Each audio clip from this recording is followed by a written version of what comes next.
Get to know all your favorite VRChat DJs all in one place. This is VRC DJ Live.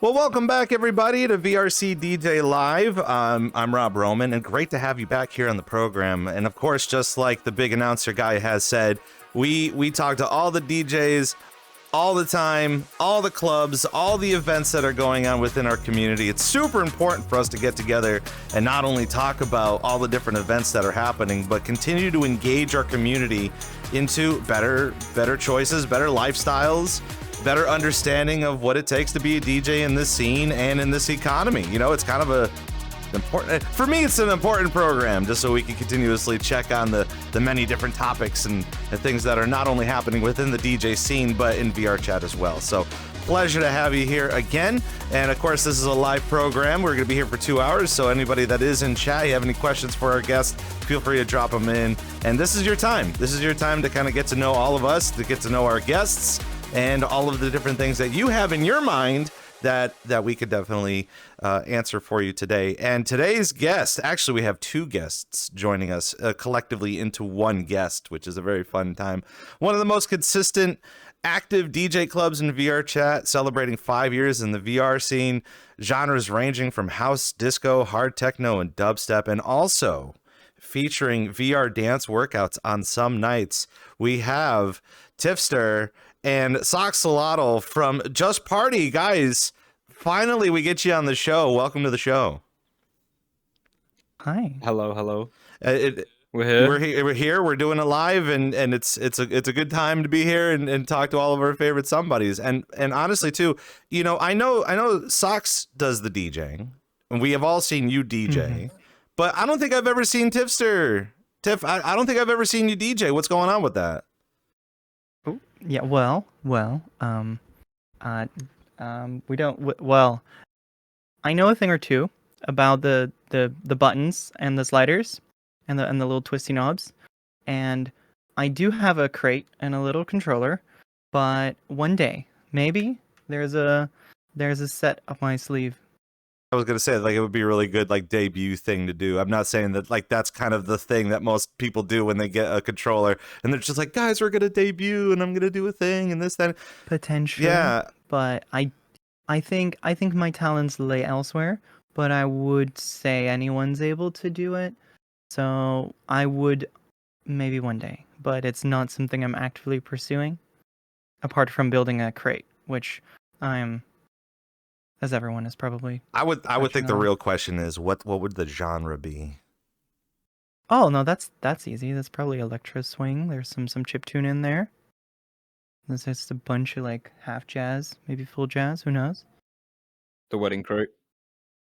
And my crate isn't the wedding crate, but maybe one day I would like to get a couple of close DJ friends together and craft this like ultimate wedding crate of every year.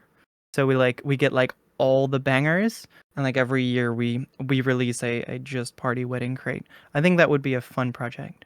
And if I were to be DJing more, that would be something I pick up. It's kind of a not so talked about topic, especially with wedding songs and stuff like that. And as there got to a point within an era of weddings, and from what I've seen, where we went from like traditional weddings, and then the people that went into weddings, they were like their parents were like, you have to be traditional. It's everything. It's societal. It's within our family. But then you have like the people that not only have like the not.com, which is super informational, especially if you guys are going to get married, go to the not.com. But they're like leaning towards Etsy things and like cool little, like my cousin ended up getting married, and his bride they took like a wooden pallet, and they repurposed it by sanding it down, and every plank of wood featured an event that was happening that day, and they just kind of leaned it up against like a barn.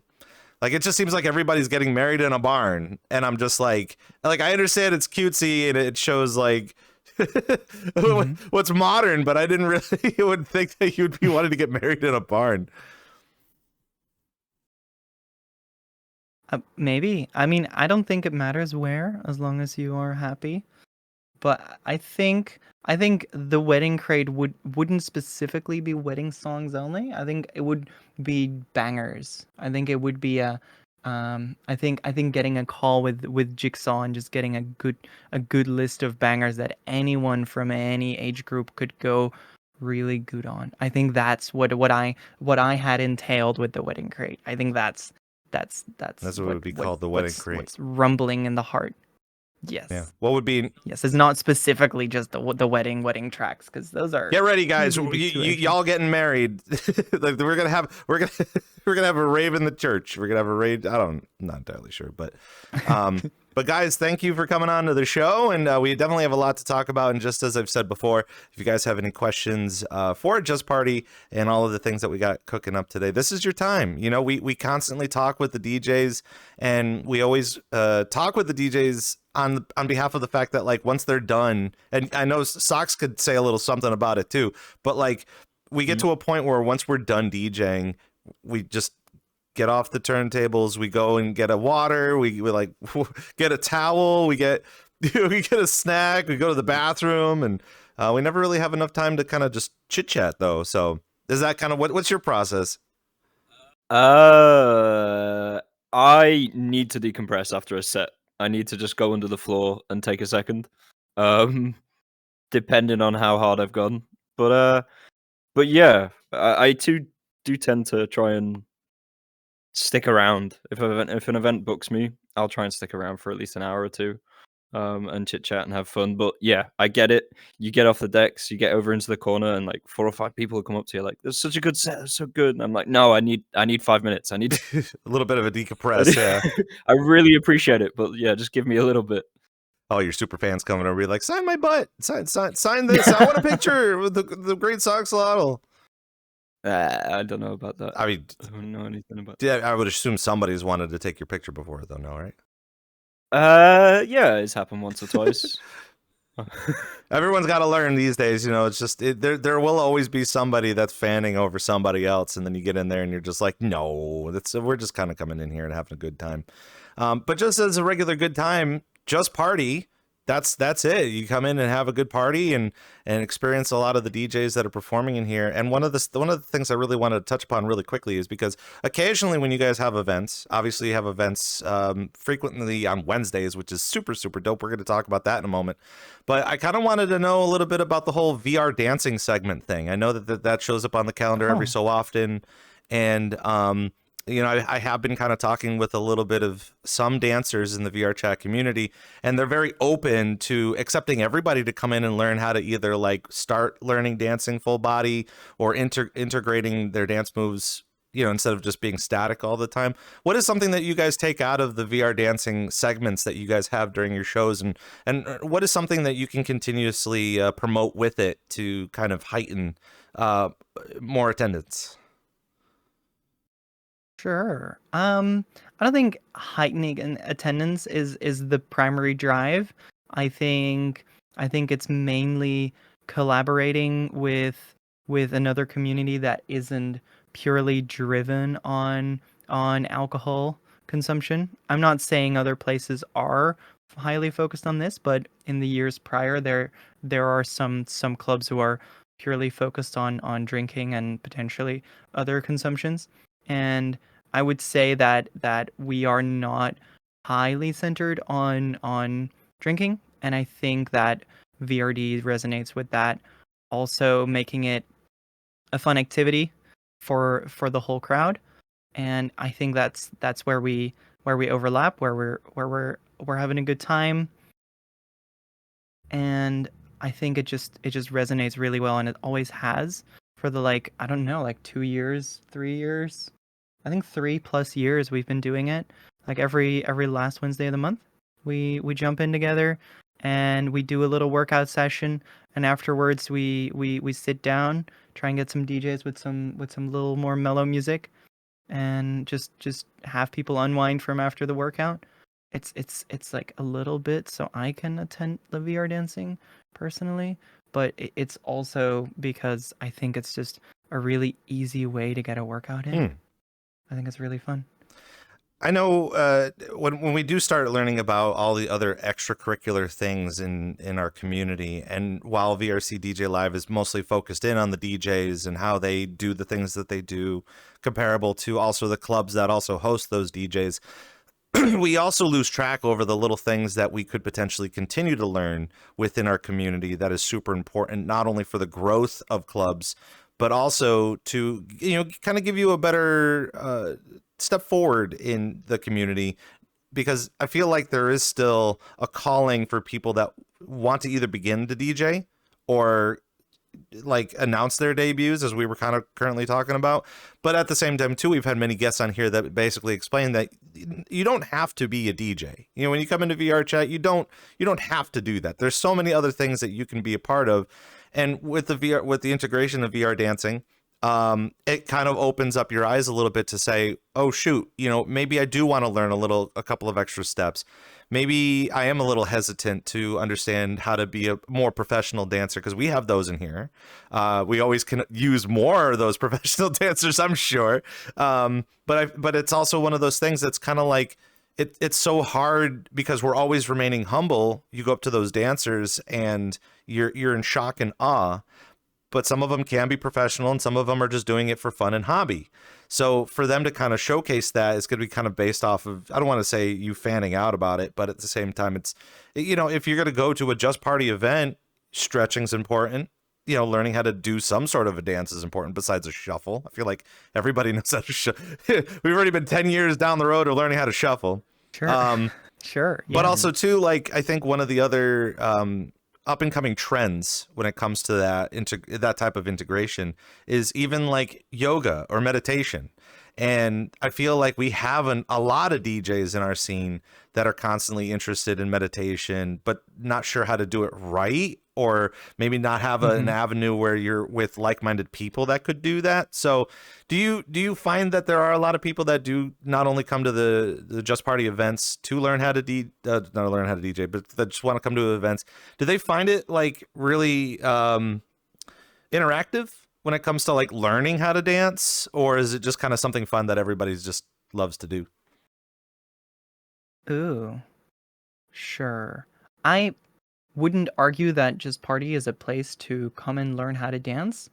I think there's like a person that comes to mind that was always a very active like dancer on the dance floor that would make their way on joining on EU time and making sure that he would dance his little heart out on the dance floor and get people from the back corner to join in. And I wouldn't say it was that you need to be an expert in what you're doing or you need to know the moves and like you need the square walking or you need to learn how to do any of that, but just going with your flow and letting the energy out is maybe something primal that could be just really nice to just move to the music you're hearing. And I think that could 100% resonate very well with a good DJ just playing the crowd. Like I think if a DJ catches up to people like coming in for a little bit of movement, especially in our genres, which are like house and house accessories, I think that would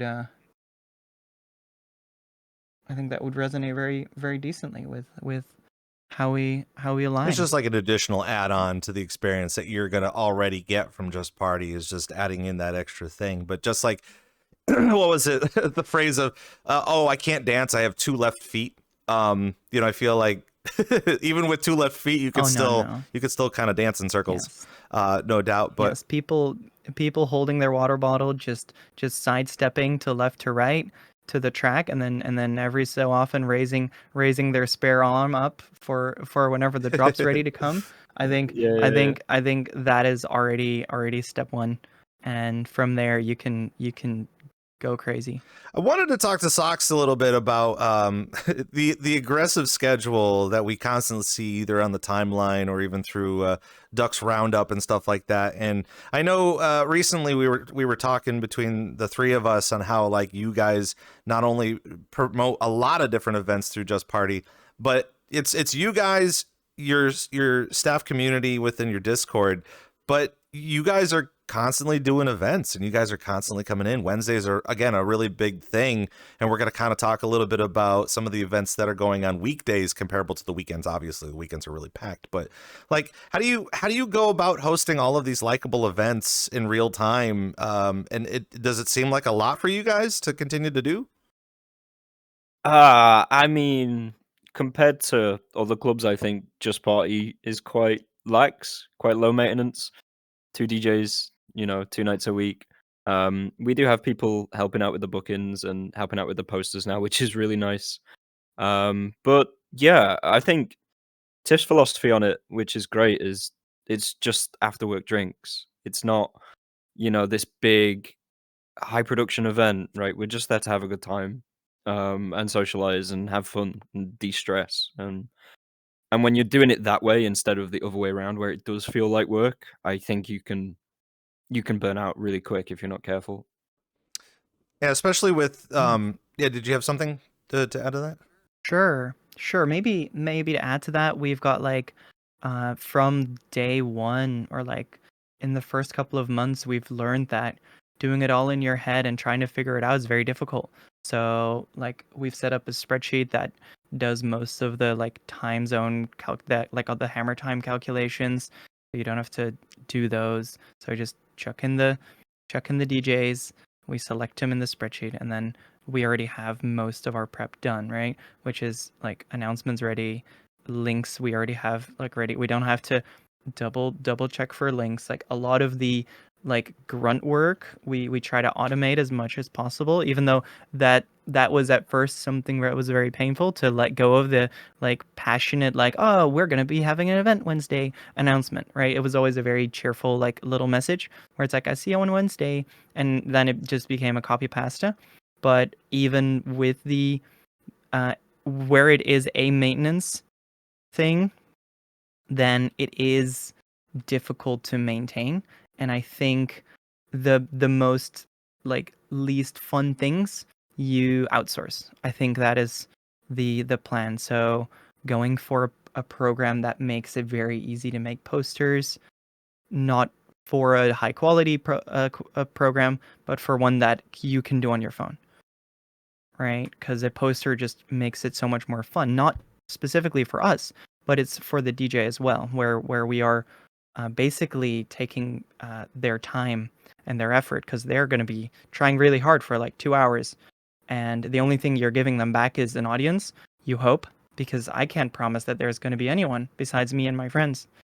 So I think just that like weekly same place same time gives Just Party a bit of an edge, but anyone can do that. I was gonna say, I feel like you underestimate a little bit about how many people are actually in your community, and the people that do genuinely like to come into a lot of Just Party events, because they always seem to be super hype and but also super chill.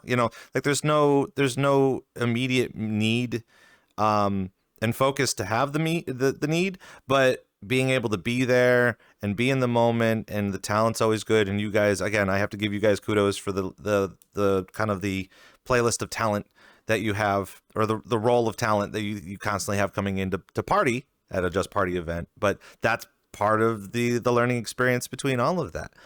I want to carry on into the whole idea of performing and doing events during the weekdays. I know I keep going back to the Wednesdays, and I feel like your spot on Wednesdays is kind of coveted. I feel like it's a staple, kind of just like if you were to have a Sunday service, on Sunday, it's a nice chill area, so you can just relax and stuff like that. So I think that's kind of an important thing that a lot of people are looking forward to on Wednesdays, is the fact that, yes, it's the middle of the week. You're looking for a way to gain more energy for the rest of the work week, but at the same time, just get a little something in, as opposed to like going super hard on Fridays and Saturdays. But again, the reason why I want to bring it up is just the fact that, like, and it's not just me looking at it. I feel like a lot of people, when they come in to try to find events and do things, they're constantly thinking about these things too, when it comes to events from other clubs on the weekdays, as well as just the mass pouring of DJs on Fridays and Saturdays, which I think we're still trying to get an idea of. I think we all enjoy it, but I think Mhm. it's something we have to consistently talk about. And then obviously on Sundays too, where it's mostly relaxing and setting up a vibe and stuff like that. Well, I want your take on that. You know, the fact that you guys do these events on Wednesdays, and how you've showcased these events on Wednesdays. And again, they're gaining lots of popularity. But where do you kind of think? Where do you see events on the weekdays kind of shaping in the near future? Ooh, I think looking at the history of things, right? We always just aligned with DDVR's Wicked Wednesday. That was our like, because back in my day, 6 to 7 years ago, joining VRChat, there was like 3 or 4 events in the week, and that was it. So the Wicked Wednesday from DDVR was the place to be, and um, at some point, like you're saying, like the cornerstone pivotal like church like moment of Wicked Wednesday kind of faded. So I don't think I have a good answer here. Like we are um same place, same time. That is what the Wednesday is offering people, and we make sure that there is a good DJ and some friends to hang out with, and some worlds have a pool table, and I guess people keep coming and enjoy what we're doing. So we're not afraid of shaking up like the format, but I think just being there and giving people a place to escape to in the middle of the week is what works. But then again, like that stopped working for DDVR, so I'm not sure. I'm not sure if I can give you a fair answer that's gonna But stain I you. mean, let's just say like for just for bookings, time frames, time zones comparable for most DJs. Obviously, there's a lot of DJs. It's not a most talked about topic, but it's kind of on the DL that a lot of people are talking about. Oh, I can't get bookings here on Friday and Saturday because blank, blank, and blank. Or most clubs, they'll set up events a whole month ahead, and I can't book a whole month ahead. Or comparable Mhm. to the egregious like, oh, there's so many events happening on Fridays and Saturdays, I can't be at all the places at once. But also comparable to like, just like any sort of open deck dealio where you go and perform at an open decks, like you kind of have to feed over the fact that like, or get over the fact that like you're gonna either perform for a little crowd or open it up during the weekdays comparable to who's actually in here during the weekdays. So that's kind of where I'm heading in this particular question and topic is like, it's not even just a matter of the Wednesday being pivotal, kind of like like as we're pivoting into the weekend, but more of the fact that like the research that I've been kind of picking up over the past couple of months is I've been finding a lot of new, fresh, green, up and coming DJs looking to either debut or do a set that in their eyes doesn't care, but at the same time it's good practice. We see that on Thursdays. And I'm not saying that Thursdays is like the proactive day to do that because you don't know who's actually in VRChat on Thursdays, but I have been kind of noticing that, like going to a lot of different clubs. And on Okay. Thursdays, we see a lot of new DJs looking to shake off the cobwebs or get rid of their frightening moments and stuff like that. So that's the question that I'm kind of leaning towards is like, where do you kind of see those types of events? Because I feel like on a Monday and a Tuesday, everybody's kind of tired. They're not going to come in and do it. But on a Thursday, you know, that's like your pre-weekend, pre-Friday something. What did you what do you think, Socks? I mean, you hear a lot in here that it's 5 o'clock somewhere Yeah. all the Yeah. time. You've got, I mean, you've always had events midweek, like Vanguard Tuesday. You've got Lazy Monday, right? JP Wednesday, Virality Thursday. I think that even in the past couple years, obviously, especially the weekend, but the amount of events and the variety of events has just skyrocketed. And I think a lot of these clubs and I think a lot of these events just start off organically. My experience of that was going to DDVR, right, in half body. and not really knowing what I was doing, and meeting a load of cool people, right? And meeting or making a friend group, and we all of a sudden realized like, oh, a couple of us are already DJs, and one of us makes worlds, right? And one of us can do a little bit of lighting, and just all of a sudden this event just popped up. We did do it on a Friday night, fair play. But I think my advice to anyone that wants to get in it is find some friends, like find some people that really want to do stuff as well, and just throw something at the wall and see if it sticks. Do you think somewhere in the immediate future we'll kind of pre-program how we run most events on the weekdays anyway? Because just as you said, the pivotal part on a Wednesday is to give you enough energy to push you through the next 2 days. And how I was saying on Thursdays, that's kind of where we're seeing the new up and coming talent, but it's never been kind of decided amongst our community that those were going to be the days when that happens. Because again, let's just say you are really good and you're still kind of new and green. But you managed to get that Friday time slot, like that's still a pretty coveted time, depending on how the clubs put it together. But do you guys think that even this year we can start to kind of lean into that? Because I feel like, again, like on Mondays and Tuesdays, I don't actively come in here to see what's good because there's not a lot going on.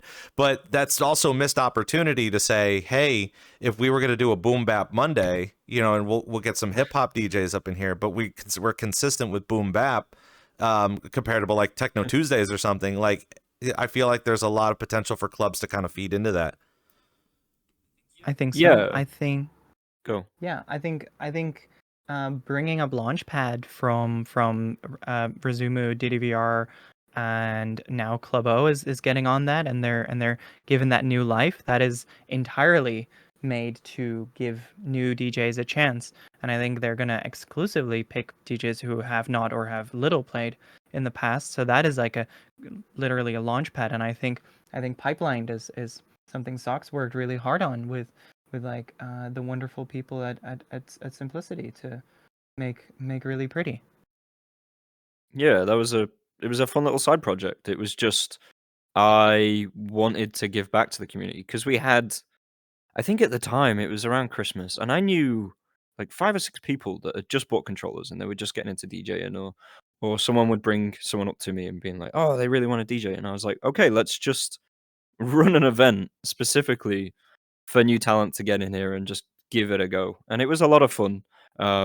It was a lot of work on top of everything else that I've got going on, and I would like to pick it up back up in the future, but I don't know. Not yet.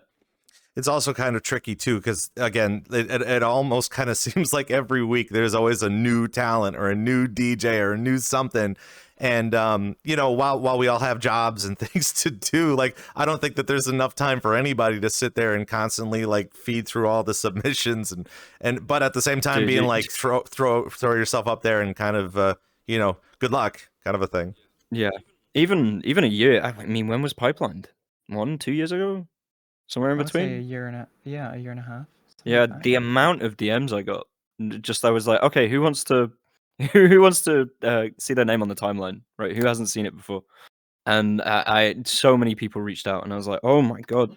So we did a couple of editions, I think 3, maybe 4, and they were a lot of fun. Now, even comparable to that, like, would you think that there would be better success at like doing kind of an open decks for new DJs sets, or just doing the occasional pop up? Because the pop up is starting to get more popular. Obviously, that's where you're going to find a little bit more up and coming talent. But at the same time, you're going to lack, not really say a lack in audience, but a lack of interest, just because if people don't know you already, as opposed to like a club with a name and a brand and a community that will showcase that. Do you find that more people, because that's the thing, right? They're just like, well, if you can't get bookings, just do your own pop-up and then just make it public. But that's even still frightening too, because we use that term, public instance, and we're already sweating. Like that's, I would hate for that to happen, but I don't know. Do you think it would be popular enough to even bring back up?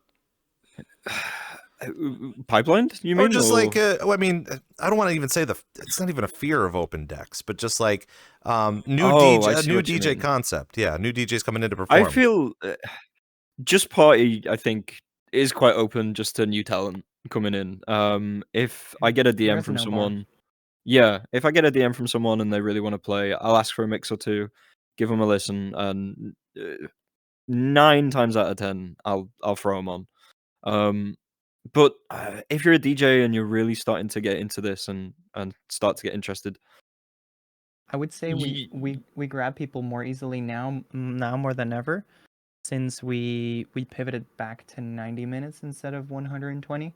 yeah, the 2 hour And somebody slots. who is less experienced will be better at dealing with 90 minutes than with 120, because Mhm. 120 is very long if you're for the first time behind a controller. What do you guys see your process with the 90-minute sets? I know that recently, in the past like 6 or 7 months, most clubs are still operating off of 60-minute sets, but with 90 minutes, it does add an additional 30 minutes to it.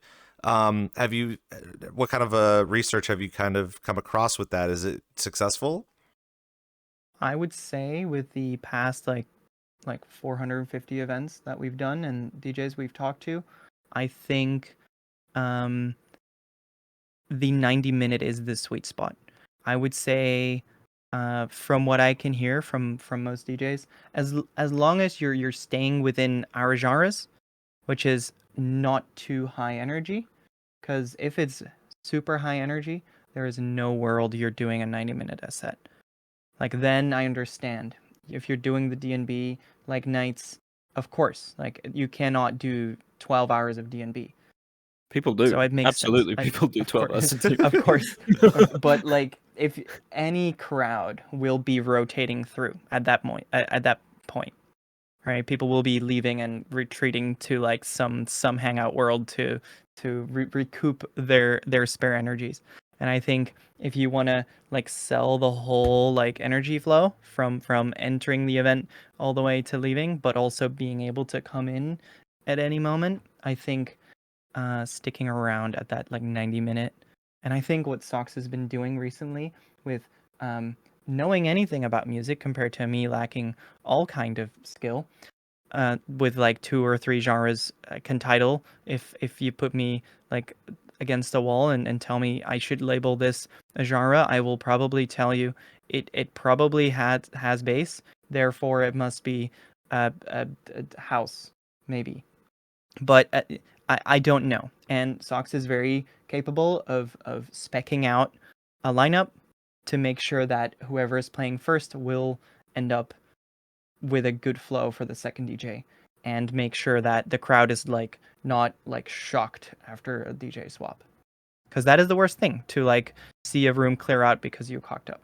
The energy whiplash, yeah. Yes. I love how you say this. If a song has bass, then then it's pretty okay for us, right? If you can I dance mean, to it, yes, then yes, that it's okay for Yeah, I feel DJs. like it's a It's cheeky about the quote bar. that you should say. If the song has good bass, then it's okay for us. Well, no. I would say if it's danceable music, that is what I generally tell the DJ. They're like, what should I play? It's like, you should play the crowd, and it should be danceable music, right? I think that is. I usually just tell people to bring stuff that's fun. Because Yeah, I mean, if as a they're having DJ, a good time. exactly. Yeah. Yes. I was gonna say, If the DJ's having fun, the crowd is having oh fun. yeah, I mean, of course, if you're gonna go to a party, you got to make sure you have the party music, as opposed to like if you go to a party and they're performing music that they're not used to or they don't understand, or actually, very funny quick anecdote. I went to a party on Tuesday, and most of the people that were performing there were doing like throwbacks, top 40, maybe some hip hop, some EDM stuff. But there was one guy who came on and switched the genre to drum and bass, and we all didn't expect it. We all put up our finger guns. We were like, doing the thing, but it was a sweet spot. So he just kind of did it and then moved on. And I don't know if it was something that like we didn't like, or if he recognized that we didn't like it, or the fact that he just changed into it. It was a really fun, like, switch it up a bit. Mm-hmm. Yeah, definitely. I mean, rises and surprises are fine, right?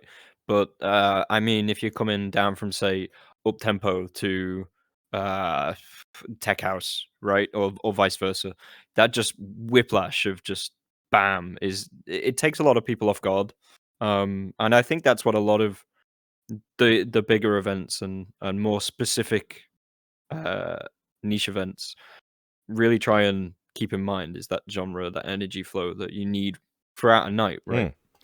So, but for those people that are watching in on Twitch, and then obviously for the people that are watching it on YouTube on the replay during the weekend, what are some of the genres that you guys constantly look forward to for a Just Party event that some people, let's just say, they want to reach out to you for bookings and stuff, or even start practicing the type of music that your club offers?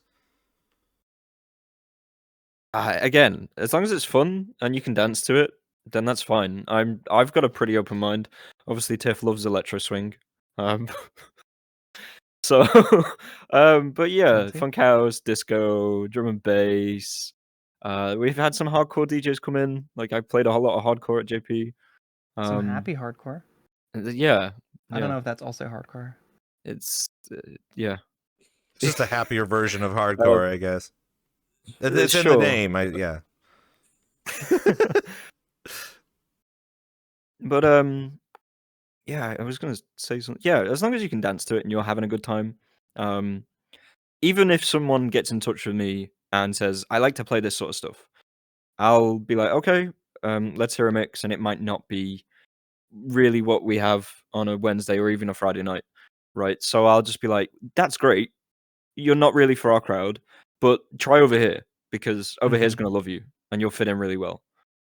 And that's really helpful. And we don't shy away from that either. Yeah, that's super helpful, especially when you are doing collaborative events with other clubs and other ideas for these types of events, because you do have a couple of people that come in with an expectation, and maybe you're not meeting that expectation. I know occasionally when I play disco, I always have to check myself and say, why is this so slow? But then I also have to say, it has to stay in the pocket. Like, that's just how it's supposed to be.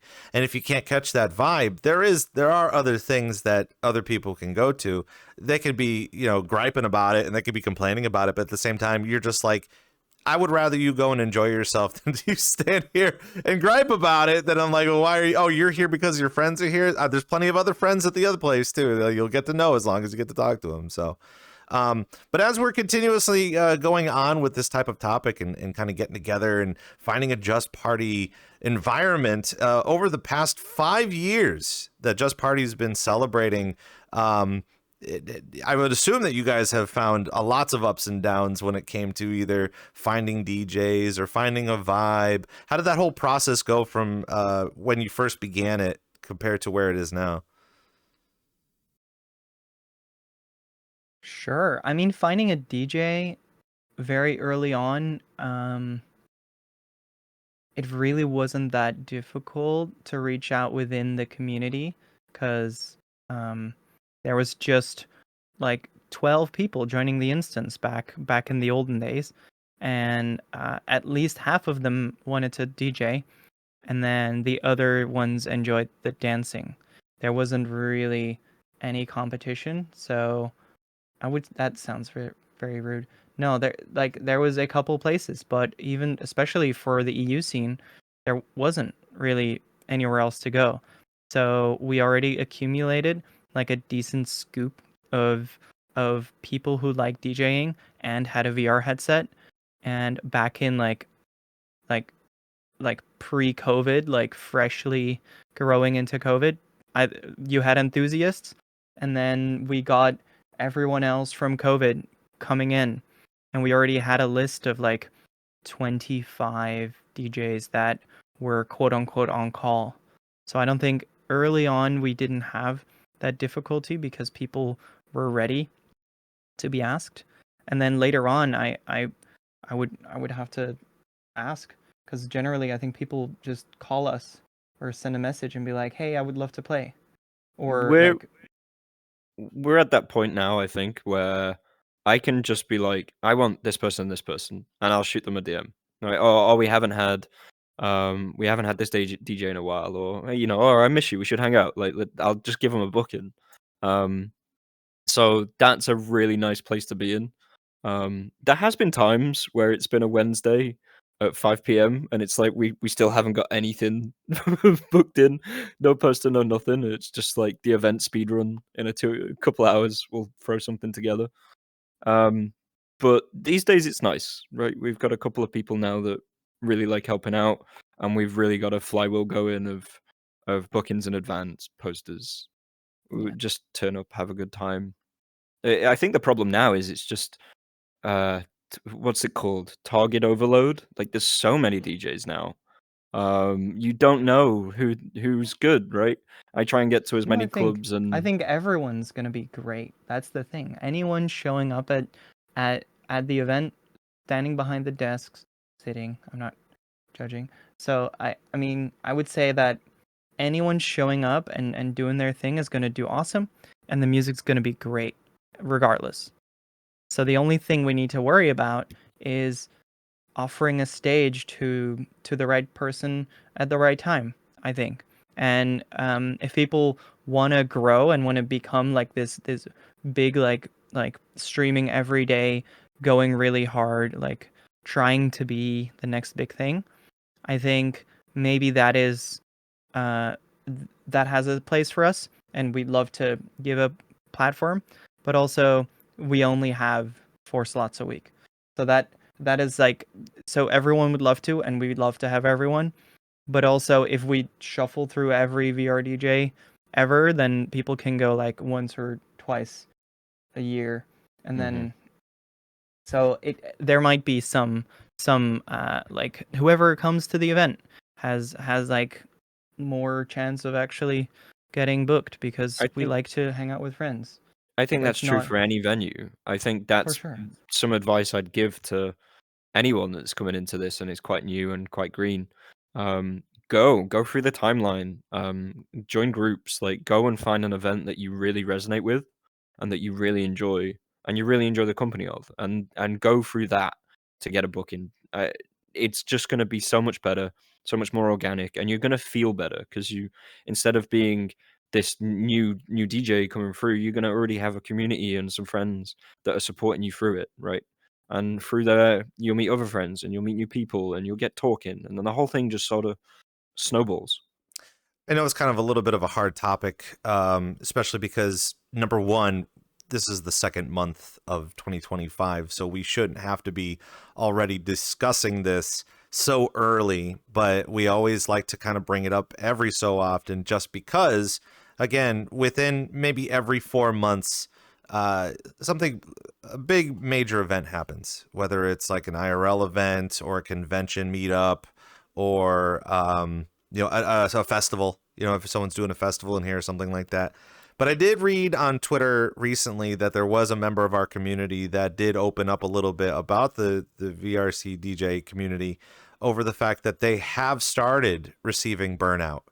And they were, I think it was just a matter of either keeping up or finding the time to come in and hang out or see everybody, or at the same time too, like maybe they perform too often without the type of feedback that they desire.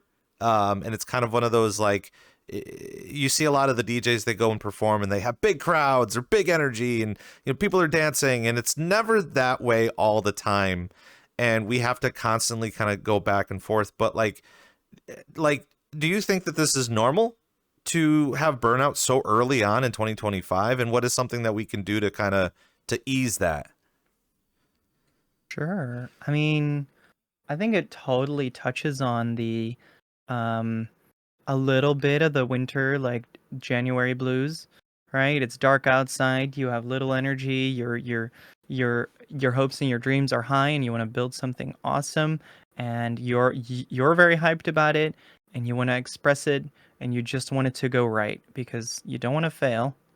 Because I mean, that's why you're here. You want to try and put something out there, and you can see other people doing it. So why is mine not as big as theirs? I think grass is always greener on someone else's. Like, sure. I think I personally look at other events and I'm like, oh wow, they're doing so much cool stuff. Like, and I think I've um seen the beauty in not trying to fill up the queue. I think for me personally, once people are queued up to be at the event, those are 12 people who are not partying at your event.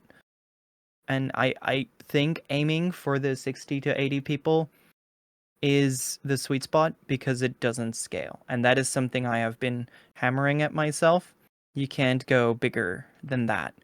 Because if you're stacked at 80 and it's full and people are like changing their settings, like turning to a corner where it's less laggy, I think that will take away from the experience.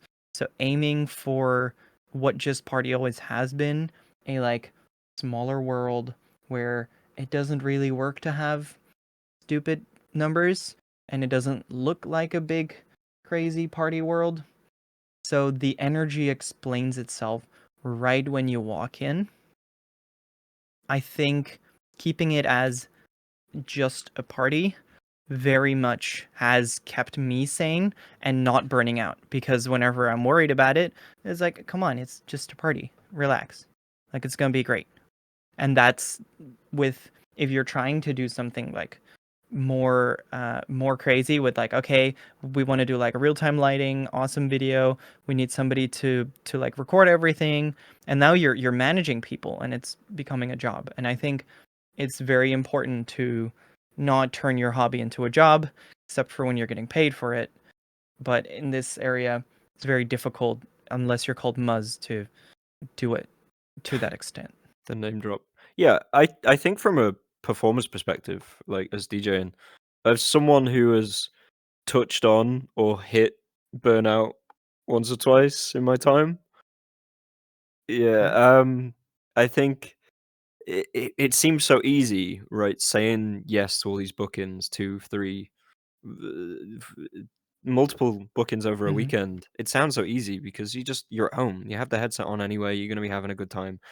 But it does take mental energy to do this every weekend, and it's being aware of that and being able to say, you know what, maybe not this weekend. Right. There is that fear that once you stop, the scene, because the scene moves so quick, right, and there's new stuff happening all the time. There is that fear that if you don't do something and you're not taking bookings for a couple weeks, that you just get dropped and forgotten, and the next guy fills you in. But being very aware and very comfortable with saying no when you need it, it helps. It really does. Yeah. And I think that that does resonate back to our, like, the reason we gave up the last hour of the event, ending on 1 a.m. my time, like midnight your time, is has been great for like 3.5, 4 years.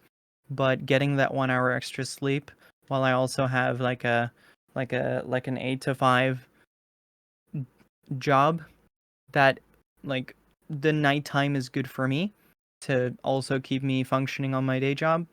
That's good for them, and I think also gives me some sanity to not burn out on the VR part. I think that is very fair. Also, like, we aren't afraid of dropping the Monday, right?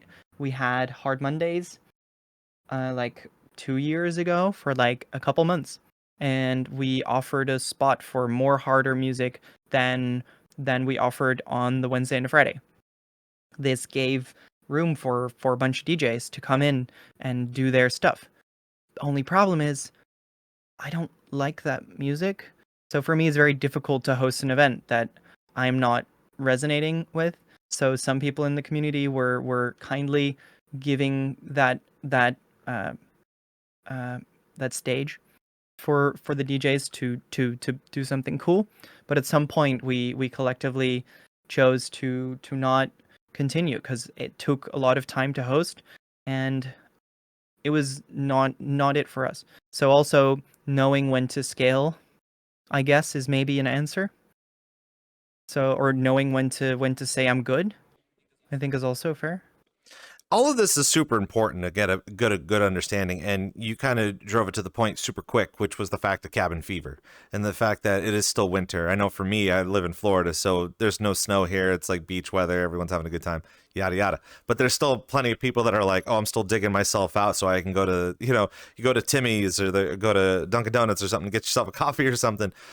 So having that cabin fever can really start to drive you to focus more on your work and trying to get those opportunities. Because again, once springtime shows up and summertime shows up, I wouldn't want to even say the fact too that more DJs are going to start coming in. Obviously, summer break is going to be a thing. So having all those opportunities and more DJs, not saying that it's kind of overwhelming already just to be talking about that, it's bound to happen. But at the same time too, like, the way that Sox was saying it too, is that you do have to take a little bit of time. In our community, I don't believe it's just about touching grass anymore. There's a lot more to do. There's a lot more to experience. And there's a lot more that I feel like even simple DJs that are looking to do networking and business applications and branding and stuff like that, it's far greater to take some time away for mental health, obviously, for you to relax, go to sleep, do whatever. But at the same time, too, you're not going to know who you're going up against until you come in here and go to other events and go see some other DJs. You might find another cool DJ. We constantly talk a lot about that, finding time to go in and riding the timeline and kind of, there are a couple of DJs that I've even seen that blew my mind, and it would have just been a regular Friday or Saturday for them to just do whatever. But that's kind of the thing that we should definitely start picking up, especially as, winter is starting to melt. And we're kind of getting into a spring season of like spring cleaning, if you would want to really call that. It's kind of what we're doing is we're cleaning out all the cobwebs and, getting back down to business. But during this time, that's what it should be, for burnout and stuff. You don't need to DJ all the time. And while nobody wants to hear that, because obviously you're going to want to pick up all the shifts that you can and all the bookings that you can. I can also say too that Just Party has had a lot of that happen too with some DJs as well. I feel like you guys want to have specific DJs, but it's either those DJs say yes and they maybe not perform a good product, or you might have to remind them or remind yourself and say, I would really love to have this DJ on all the time, but at the same time, I mean, there's definitely room for some other people. Do you have thoughts about that? Sure. I mean, I would say that some people reach out, hey, I would like to play, and then whenever their set's over, they're like ready to be booked again, and it's like, awesome, I'd love to have you again, but also we have like a bunch of people who are just as excited as you are, and that's not a brag towards them, but it's very difficult to explain to somebody that there is a bunch of people like them who are just as excited to be in that position. Yeah. Oh, I thought you had something to say. I know you're shaking your head like, yeah. No, not really. No, I was just listening to you talk. It's hard to read faces when all of our faces are kind of static. Yeah, it's kind of like where do you get the vibe and you send a text instead of a phone call, but that's what VRChat does for you. But we're here with Just Party. We got Tiffster and we got Ssoxaltl. Of course, we're here. Feel free to ask all of your questions as we continue to kind of talk a lot about what's happening and all the upcoming events and stuff like that. Before we even get into the inevitable, which we had heard about your 5-year anniversary IRL shindig, I want to kind of take a step back a little bit. And I noticed that you were talking to Tiff, you were talking to me about DDVR and how they had a sort of influence, the fact that they've not only been in here for 7 years, they recently had a resurgence. They came in and that place was packed. But we haven't really heard too much about whatever other future plans that they have down the road. Was that kind of an influence when Just Party was just beginning and starting? How did Just Party become? Sure. Okay. Well, back in the olden days, there was a couple of groups, right? There was the DDVR, which was Dance Dance VR from 7 years ago. Then there was a Dirty Dancers, which was a group that was more NA, and then there was the VRCPC, which is the VRChat party community.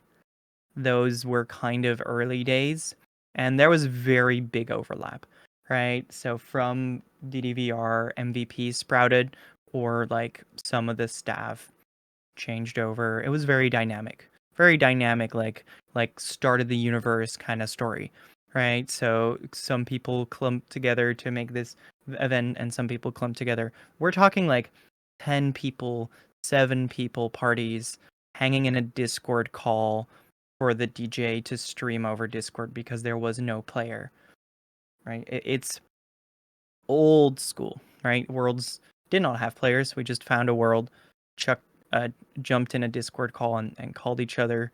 Everyone was muted. DJ was either playing YouTube over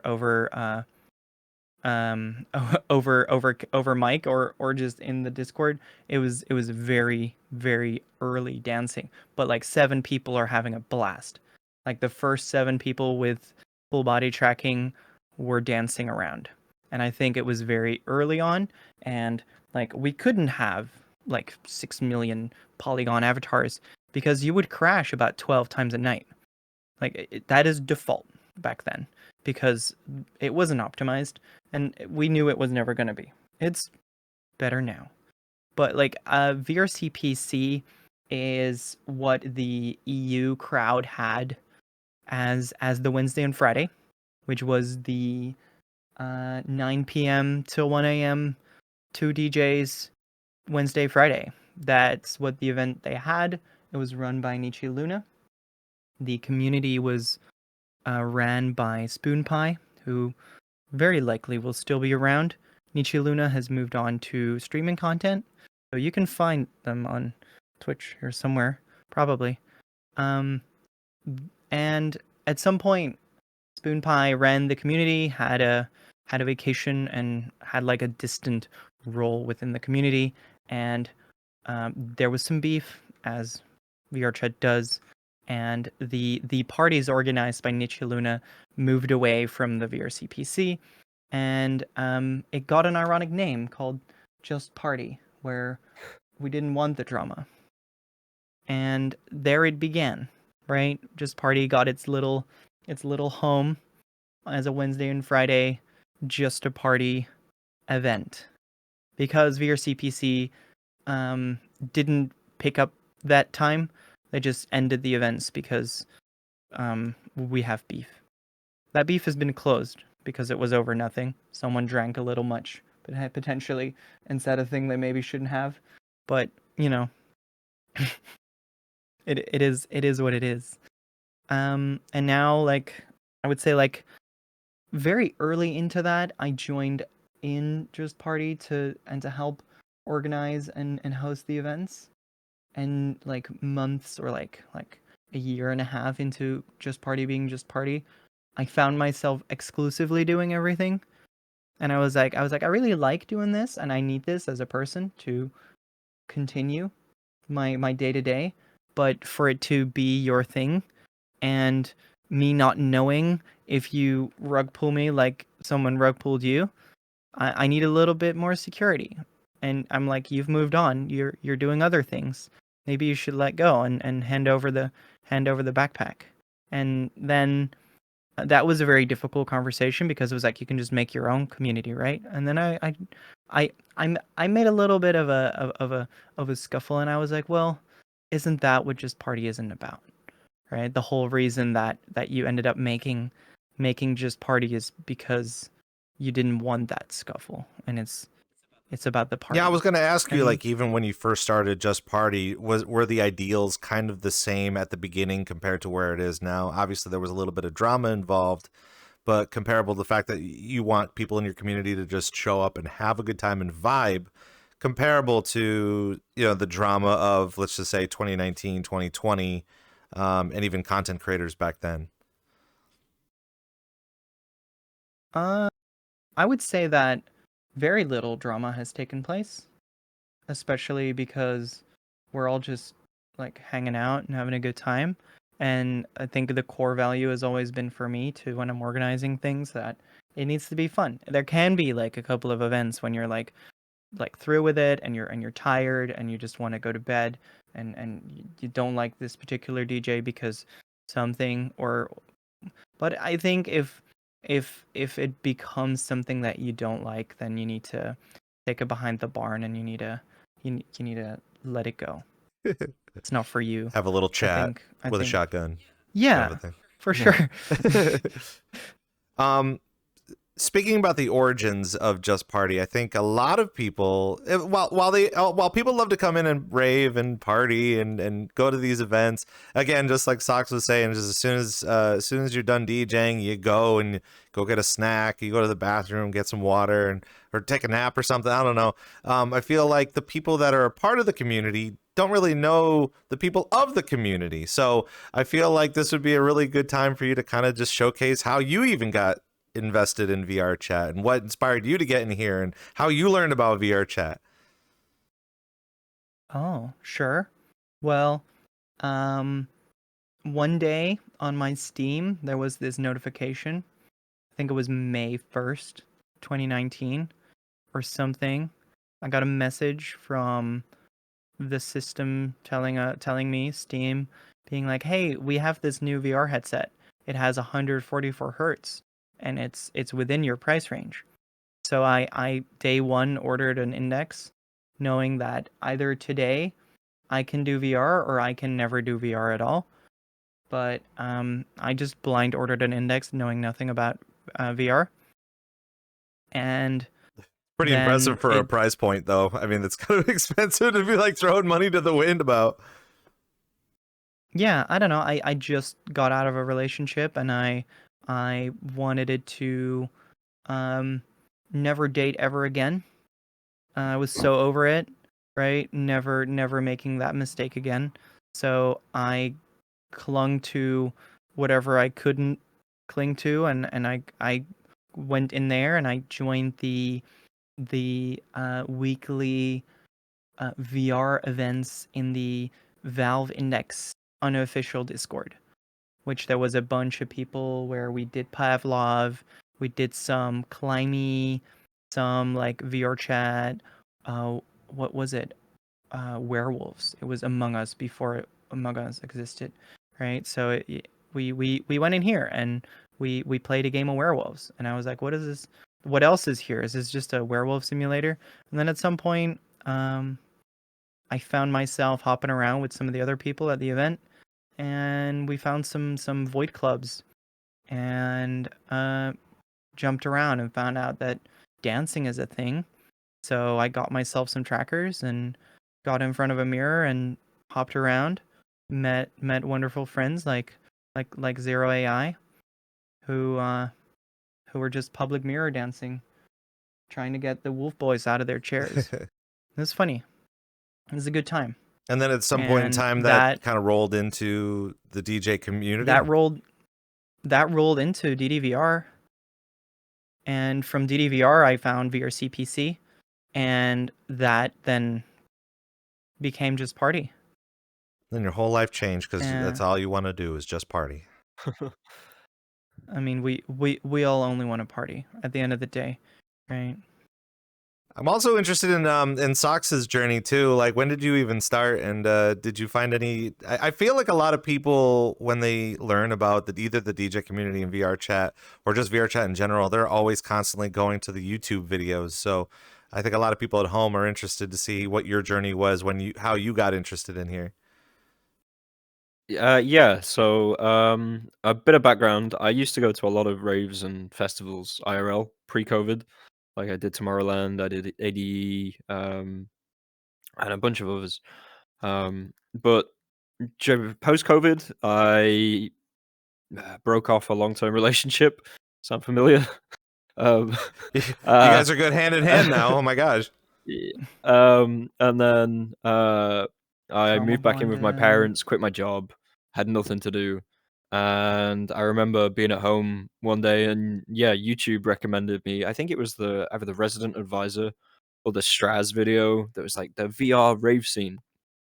So I watched that, and I had I had an old CV1 lying around from when I used to play Beat Saber during COVID, just keep my body moving. And I think it was a Wednesday, and I tried to get into Just Party. God knows how I found it. I think it must have been through the daily roundup. I found Just Party, got in the Discord, and got through the gate. I was so excited.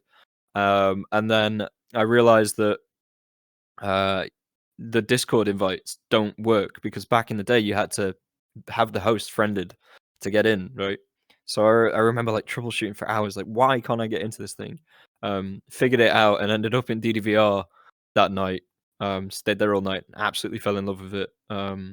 That started a sort of 2.5, 3 year love affair with this thing where now I've been around. I've got quite a few hours in this thing, done a few things. But it's still interesting to you, though. Like it's something that you genuinely want to continue doing.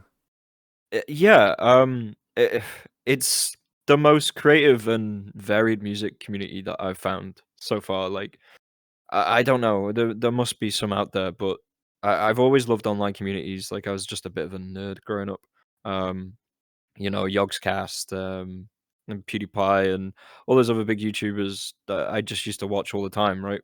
And then I used to always be into music. I had a set of turntables and a mixer, like a set of Technics back in the day, and I never got them working, but I always wanted to be a DJ. Um, so finding here, which is this incredible, lovely mix of online community and live music where I get to DJ, right? It's really fulfilling for that little 12-year-old me in here somewhere. I was just gonna say, like, Tiff was talking a lot about the whole dancing aspect of it, but for you, as you constantly DJ and you fell in love with DJing and stuff like that, how did that even begin for you in your process of continuing on with the type of ideals and the type of genres that like Just Party brings? Just Party. I mean, from my perspective, right? I grew up with happy hardcore, like Kots and Ravine. My dad was really big into trance back in the day, and then I had a love affair with Future House, sort of like 2016, 2000, maybe a bit earlier. So those are the genres that I really enjoy to mix. From DJing, I actually bought my brother a controller for his birthday one year. Yeah, because he's into music as well. He used to be a writer for a music magazine. So he would write articles, and I was like, here's a little DJJ 200. Like, have a go, have fun. He never used it. So when I found this place and I got meeting some friends, one of them was like, you should give it a go. Like, just try it. Get yourself a controller. And I was like, that's a great idea. So I went home. I stole my brother's controller back that I bought him. I was like, yeah, I'm just gonna take it. And started DJing for friends, and just I think my first quote unquote set was on my birthday because it was like 3 a.m. I was hammered. I was like, I'm just gonna try it now. Fuck it.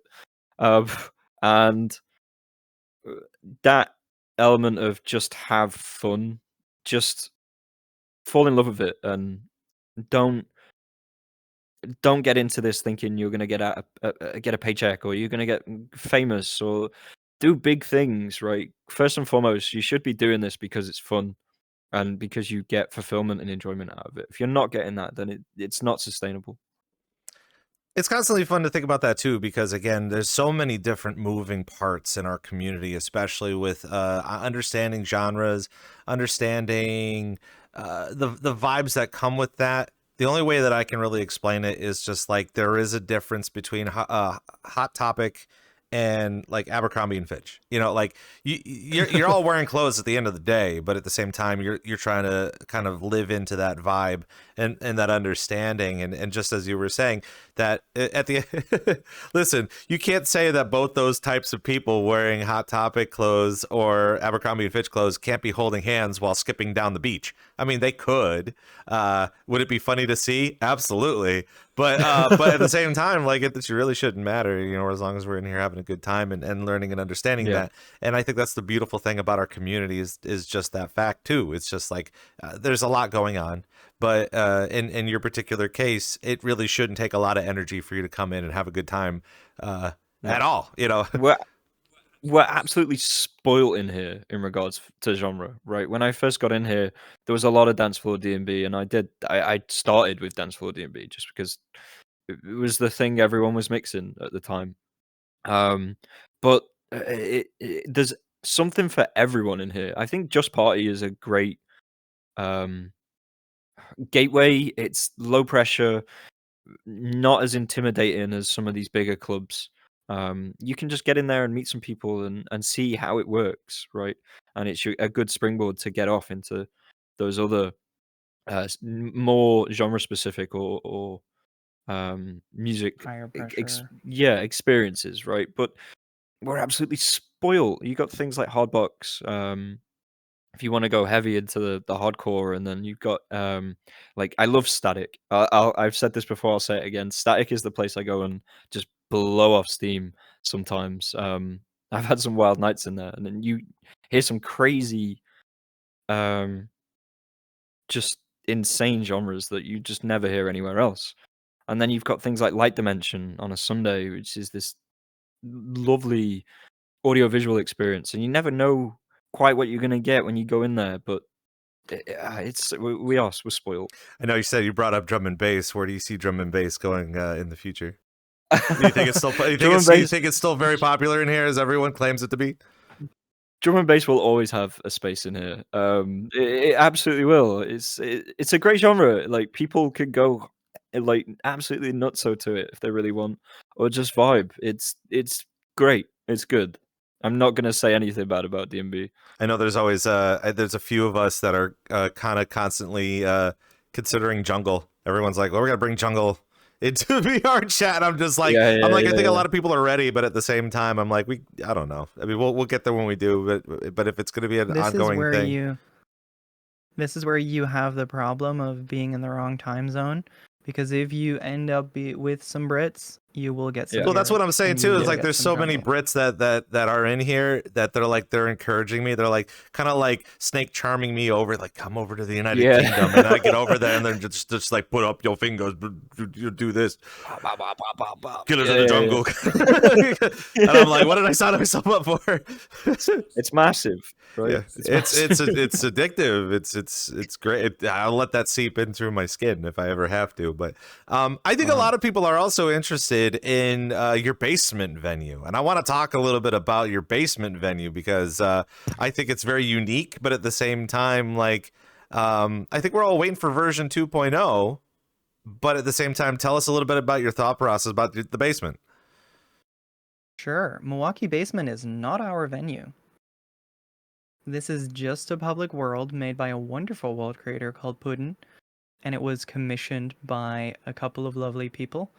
And it is basically a one-to-one copy of one of those people's houses where they've done like collaborations. So basically it's a commission for MVP, which we just very much fell in love with.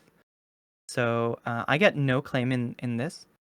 There is talks of worlds in the making, but we've always stayed away of trying to build a home for Just Party. On one hand, to make me and now the team as well go explore like VRChat 4 worlds. Guilty, we have not really gotten many more worlds recently apart from Lunar Outreach, which is very fun, which is a wonderful venue, which I think resonates very well with our energy, and it gives as much to the community as it gives to the DJ. I think it's a very warming place. But we tried always to have a public world, so it's not I can't go here, right? We spend a lot of events at Club Orion when like we've got like custom in-world lighting and like posters in there, like from like very early on of Orion. We were there, and we more moved into the cozier places because Just Party isn't a hard nightclub experience, and that's the only reason we would have like moved into Orion again recently, is when we have like a couple of really like rough DJs who thrive in such an environment. And it sounds kind of funny. It's like you're putting you're using your Pokemon in the right part of the battle. I don't know if I'm doing the wrong analogy, but like getting your water types out near the ocean. I think giving them the right environment to go hard in, I think that helps a lot for them to energize, and I think also for the crowd to tell them what to expect. I think it all resonates back into just working if you have it well. So the basement is not our basement. We are working on commissions and like worlds for ourselves, but we gotta do it well. Like it's been something like if anyone's in the Discord and looking around, I think we've tried it like 3 times already to get people together to make a home for Just Party, and we might be reaching that point at some point, but then still we won't permanently retire in some home, and we will still like crawl around other people's homes because so many talented world creators, and then to stick to one. I mean, even if it is really comfortable in the basement, we got to get out of our hidey hole and explore what's out I was there. going to say it's a little taboo to even talk about it because we're on a constant journey of understanding of what would be the perfect venue. And most It doesn't exist. It doesn't. It really doesn't. But you know, there are venues for specific purposes. I think Sanctum's instances are more visual and more dancey and less like talky and social. While when you do have Just Party, I feel like there is a social aspect, and you have the games, and it's not even a matter of the lights. The sounds are good, but even the visuals don't have to be too extreme. So the taboo question is, without giving away too much, is if you guys have considered making a Just Party world, what would be kind of the medium average things that you would be putting in there without it going too crazy with like several pool tables or a spin drink wheel, or having those games comparable to the visuals and the music that you guys are going to want to play? I think it would be all about the balance, and I think it all comes down to that balance. And I think the several pool tables is a good take, but maybe one It's pool not. table It's with just like two. with like a queuing system. I Two think one tables. with like a queuing system would be fun, right? Where you can Mm. just put a dollar on the corner, right? Mhm. And that makes it's that you are queued up, and it makes a very social concept because whose dollar is on here, Back right? in the day, it used to Like just be a quarter, but I guess it's because of inflation. You have to put the dollar on there. probably, yeah. I mean, maybe it's $2 right Oof. now because like who knows, Yeah. right? I don't know. We gotta How hurry. expensive are pool But tables yeah. nowadays? Well, yeah. I mean, time flies when you're having inflation. It's crazy. But in that world, I would say no drink wheel. I think that's not our energy. But I would say a variety of social games, potentially a dice or two, just to keep it fun. But they aren't take 5 shots, right? It might be a more light version of that, or like do what you want. I think visuals, lighting do get a very core place in that, where it can be very directed in getting some lighting specialists in there, because from back in our day there was just a DJ, but now you can have somebody focusing their entire focus on the music, somebody focusing their entire focus on the screen, and someone entirely else focusing fully on lighting. So getting 3 people to sweat for an hour or 2 hours on a set, I think if we do craft a world, that is going to be, I think, a requirement to have the ability or not. So it can be high production value, but also it is still just a party. Like it will still have your social bits, because I believe one of the core things is that we are still very much a fan of the campfire, and we like to banter, and we like to chat, and we like to vent at the end of the day. We just talk shit about everything, and that helps us go to bed at night, having that feeling of sitting on a table talking through a microphone that doesn't exist, right? It's that feeling of doing something and then going to bed and having felt something. I think that if that manages to come through in this world that we envision, and that might be a high bar, but I think we've got the experience and we know where we're going. So I think that if we do end up getting a world out there or two or more, those would be the ground rules, without spoiling too Now, much. Sox, seeing that you do Yeah. a lot of DJing yourself and a lot of different venues that you may have performed in, comparable to the stuff that you enjoy and what you see and what the crowd sees, where do you kind of see the next potential venue for Just Party, as far as like a DJ's perspective as well as a member's perspective, just coming to watch? I mean, as a DJ, it's always nice to know you're going to have the opportunity to use a VJ, or maybe there's some fancy UV map with the screens, right? And it's always nice to know that there's an LD, right? And you're going to have some really cool lighting.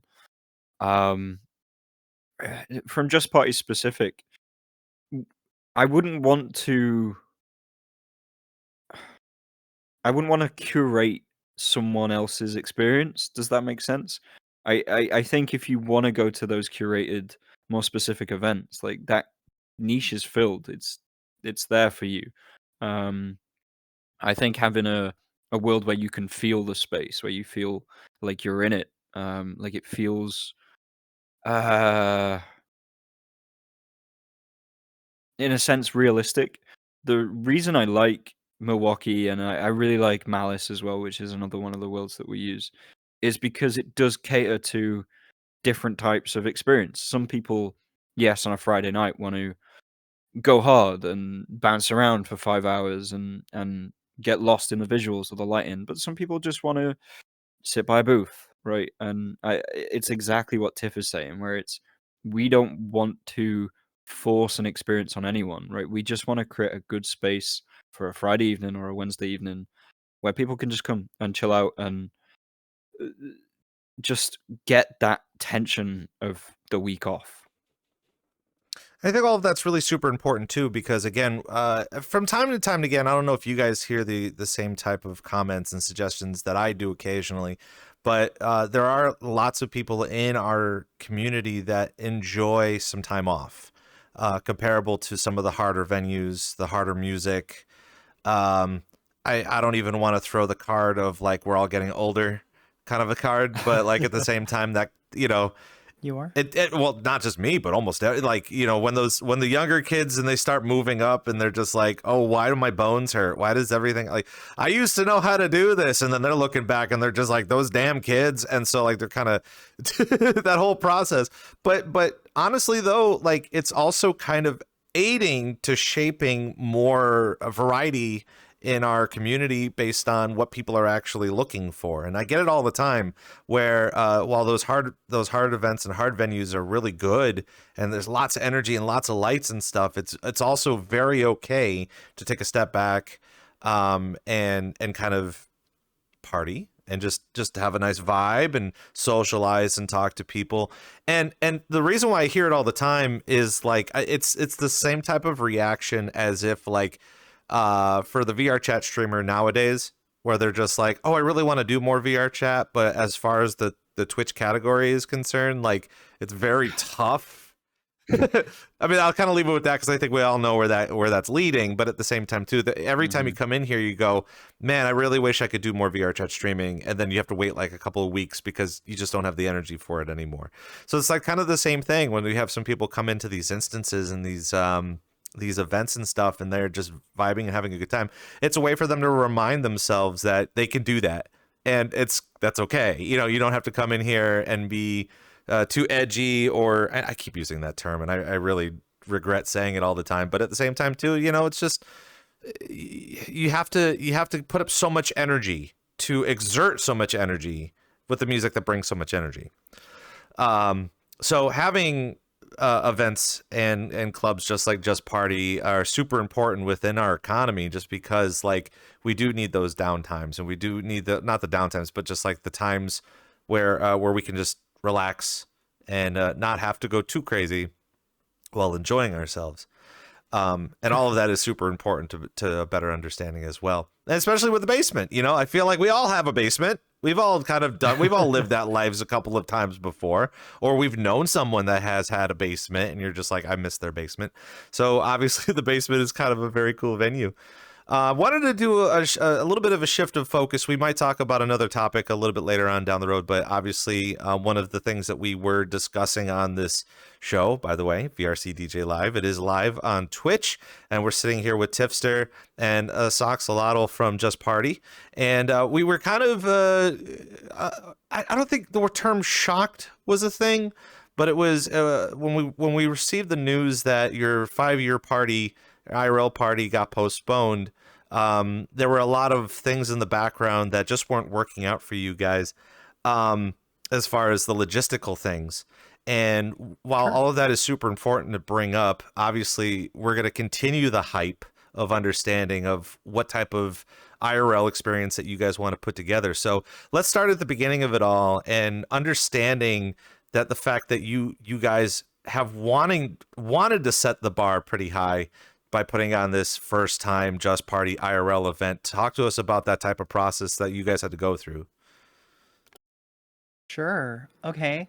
Well, we had a tough decision that after like basically 6 weekends of having the most skilled, most talented people and friends we know around us, like hyped up to the point where everyone was so on board that we basically got everything on route from the point of we visited the venue like 4 times with a bunch of people to double check everything, and contracts were ready to sign, like all the hardware rentals and everything was there, and we have a wonderful team who crafted an amazing website from the ground up, like using their love, blood, and tears to get what we could envision out there in stupid time. It was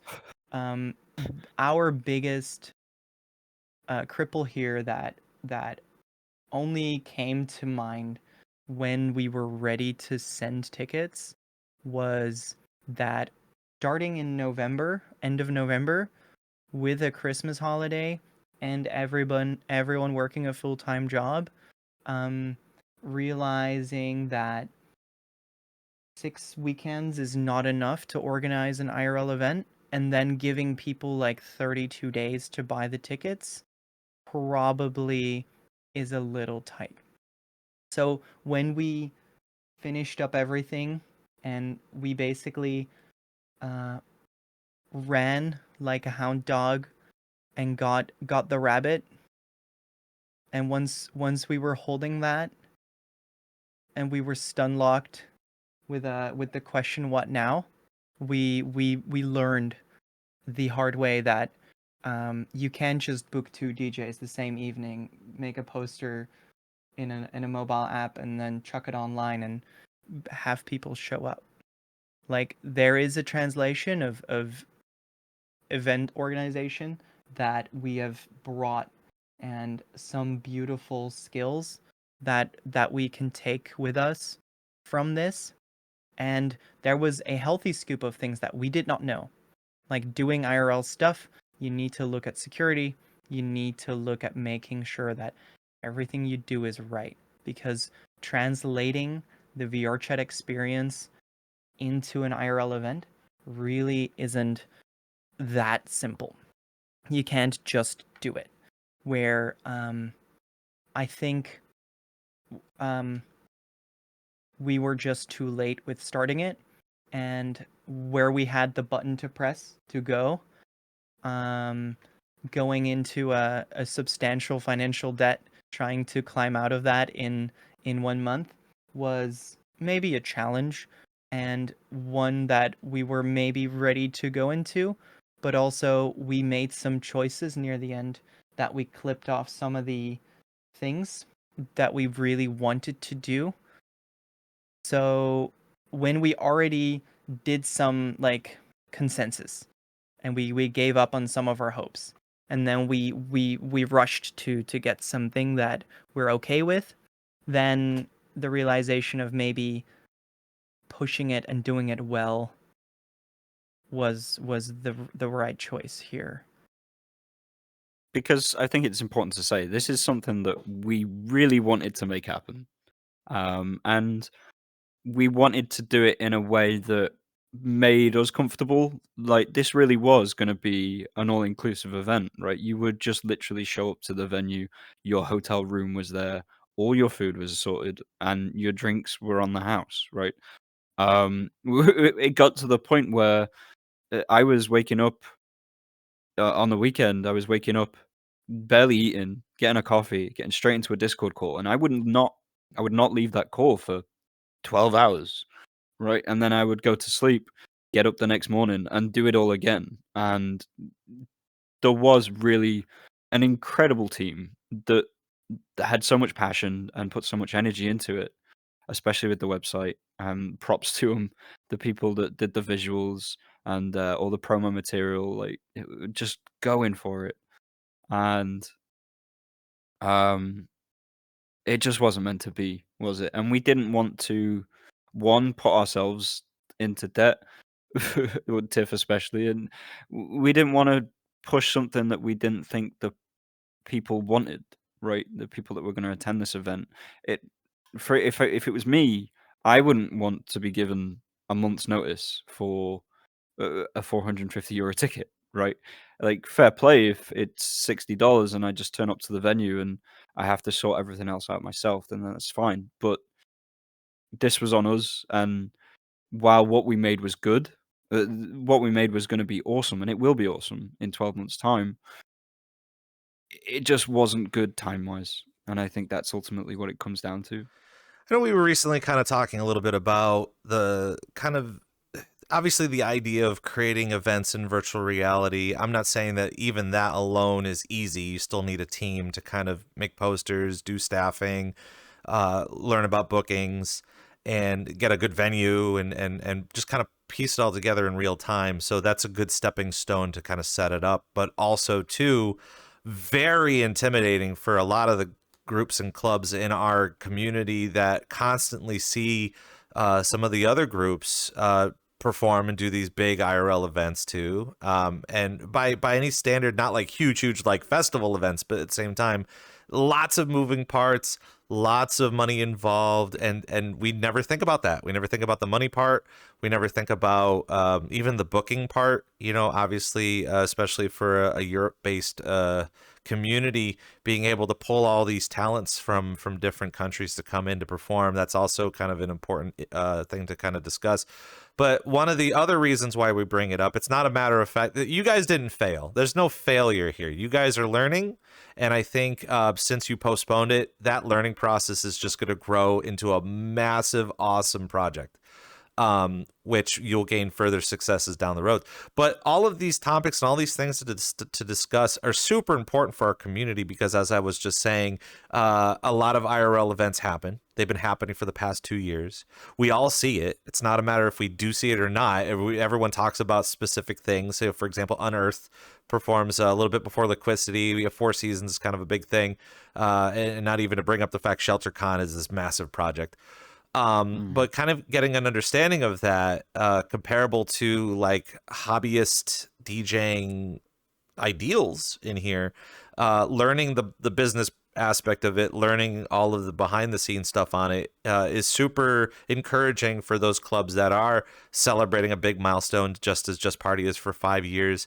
So how did that, so was the intention there for the 5th year to be like, this is it, we want to do an IRL event? Or do you think that some of this spawned from the fact that IRL events were existing to even begin with?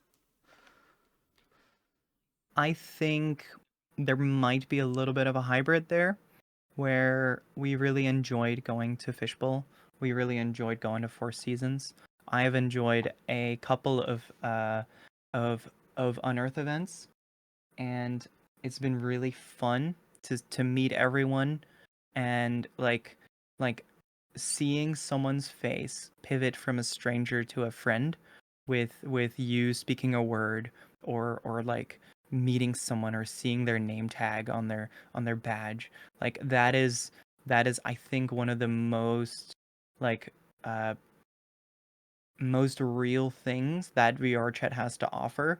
So it might be another one of those DLCs that people joke about, where it's not just the face tracking and the feet tracking and the toe tracking and whatever you track nowadays.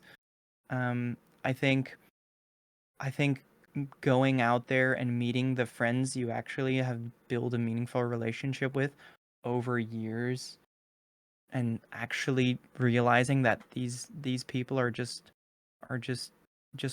your friends, not Yeah. like, oh, this is somebody I know from the internet. It's like, no, like we've hung out a couple times, and they're just as cool as I ever thought they were. So I think doing that proud, doing that experience proud, I think is something that we really wanted to do. And I think it also resonates with the it doesn't scale in VRChat, and getting people who are as talented as they are on the decks, but having no IRL experience. Having people as talented as they are with visuals, but never doing anything real world. Like having people who are like industry professionals at this point and doing things at a level and at a quality that could just be an event on its own. People are really good at what they do, but they just do it in here. So crafting this for those people with those talents was also something that was very close to my heart, right? Kind of a billboard to these creators and like DJs, and like if it's a real thing with a real timeline and a location, like that is a portfolio item that I can give back to these DJs that have been doing something for free forever. And I that is one of the core corners. And that's not just the DJs, but that is the host, that is the organizers, that is giving like the crew something. Like they've been giving me time and love and attention in return of a good time. And if I could give them anything, I think this will be something that I can be very proud of, and something to give back for all of the free time given by the DJs and by everyone just showing up like every Wednesday and Friday. It's like every time somebody celebrates or like cheers me on about how well Just Party is doing, I go back to the point of telling that, well, it's everyone who's here that's done this. It's not just me. It's the 60 people, the 80 people in the instance. Like if they are not here, then I don't know what you're talking about. But if I'm just here tooting my horn, I'm sorry, but I wouldn't be here if it's just me. But like 12 people is a party. Like imagine 12 people at your home. Like focusing on the numbers really isn't cool, isn't great, and it's very easy here to open the menu and be like, oh, how big is the number? But you're forgetting the room and the atmosphere. Yeah. I think trying to translate that into a real life event and trying to lower that or equal that bar of everyone showing up and being taken care of, and people can just enjoy without being like, oh, I'm sorry, I can't take a drink, or anything in between. That trying to level that playing field so everyone is as similar in here. I think you made the argument of those people wouldn't hand in hand walk the beach. So maybe that is what we are trying to make happen. So everyone in here can hand in hand walk the beach. It's important, I think, to realize that while this is great and it's so much fun and there's so many people that love it, you are learning real life skills in here. Like Tiff touched on, there's some incredible DJs that are just in their bedrooms and they've never performed in real life, or people doing visuals, or world creators that are just doing this stuff for fun, right? And they could absolutely go into game dev or transfer those skills into something that might be more fulfilling than what they do for a living IRL. Um, like I actually got an event lead role at my current job, right? Because of the stuff I do in VR. So now I'm organizing work events and getting people together and organizing and booking things. And that's a direct skill that I've picked up on in here. All of VRChat has been a real social experiment. And what's so fascinating for me being in here for the past several years, is just that, is the fact that you can create a career for yourself. You can take hobbies and really, sky's the limit on your professions and the things that you want to do. But it's also, man, I don't want to say it's frustrating to hear when there's people that come in here that want to just do a hobby to just do a hobby. But we've gotten to that turning point where that hobby can really open up a lot of windows, avenues, doors, whatever you want to call it, to better, your career choices. And I'm not going to sit here and also explain the fact that employment's also kind of or unemployment's starting to become a really big thing, not even just through our country, but through worldwide as well. So finding another skill to be able to promote that ideal and those things that you want to do. I mean, hell, even putting together an IRL show, you are technically a promoter. You are promoting something. You're learning how to promote something. Why aren't you using that those verbiages as part of your skills and your resume to do the thing? But that's the great social experiment of VRChat, is the fact that you can come in here and kind of make it whatever you want. But there's so many avenues that you can learn of many different things, and people are actively doing that. As you were saying, that you got your job by showcasing the things that you do in VRChat. I don't think a lot of people want to do that in fear over the fact that VRChat has been getting a lot of negative light on YouTube. Like that, all that stuff, all that junk is junk. But at the same time, there are genuine people out there that are interested in the things that you do. And depending on how professional you put yourself out there in a light, you could potentially get some growth out of it or more IRL experience. I think that's a good touch, though. I think it's a great touch to say, like, yes, people are here to just have a good time. So if that hobby, like, just stays a hobby for them, that is perfectly fine as well. Like, some DJs are just here to DJ, and they never want to turn that into a job at all. And some are here to turn it into a streaming like side hustle. And I think everyone is just as valid in all of their points. Yeah, and I think some people might not see that like double-edged sword of like, oh, I can make money with my hobby, and that at one point costs you your hobby. But sometimes it can be like there's a chance of it costing you your hobby, and there's a chance of it you getting free money for the thing you already love doing. So I think there's a very good nuance between those two, and always turning anything you're good in into a hobby and charging for anything you do could be a point, but I don't think VRChat is at that point just yet. I think it's mostly hobby with a little bit of like professional work, because if it wasn't for everyone doing this with their heart and soul for the longest time, it wouldn't be where it is today. And if people who are coming in just to make a quick buck, I think there is better avenues. But Yeah. people are getting just very good at what they do because they love it. I think it's the love of the game that turns it into how passionate and skilled people are. And sometimes I agree that needs a compliment, and that needs people to be like patted on the back and told they are really good at what they do.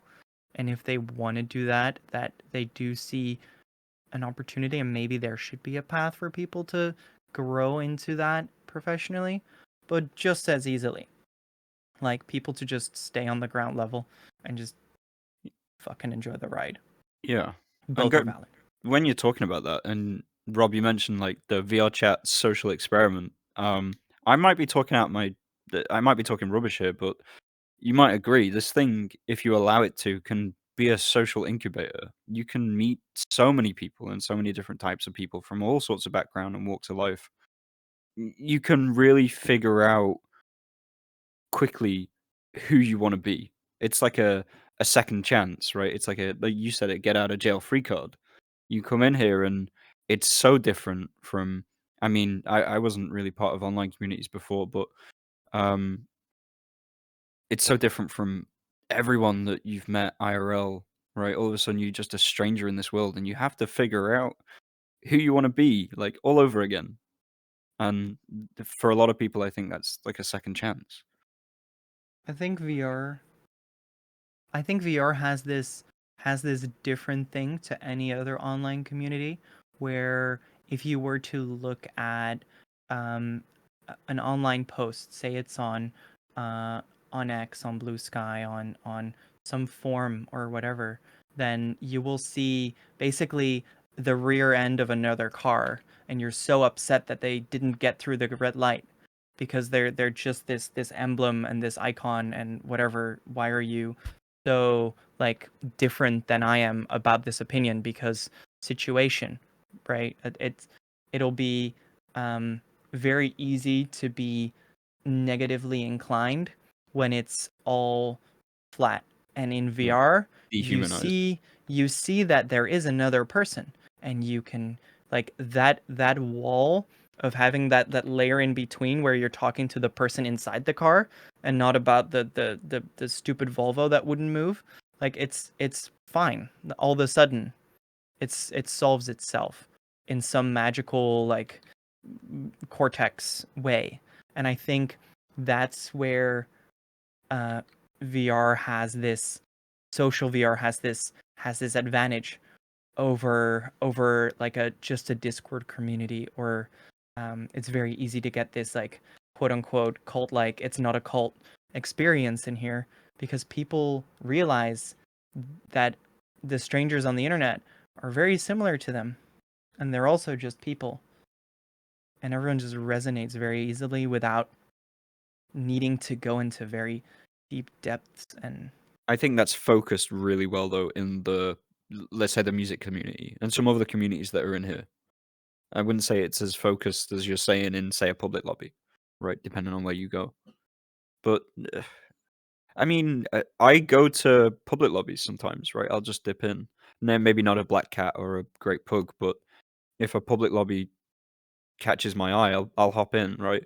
And sometimes there is some VRChat chaos going on, but usually I'll just talk to people and I'll pick up a pen and doodle, and um, I think it's important to if you're part of this community in your bubble, it's important to get in to and meet people that are only just finding VR and be like, this can be so much more than meeting strange people that might offend you, right? It can be so much more. It's just being the change you want to see, I guess. It's interesting how I'm going to say a really bad trigger word, which is influence. I think there's a lot of influence in VRChat, and it's not a positive or a negative thing. It's just that's just kind of how the social experiment happens.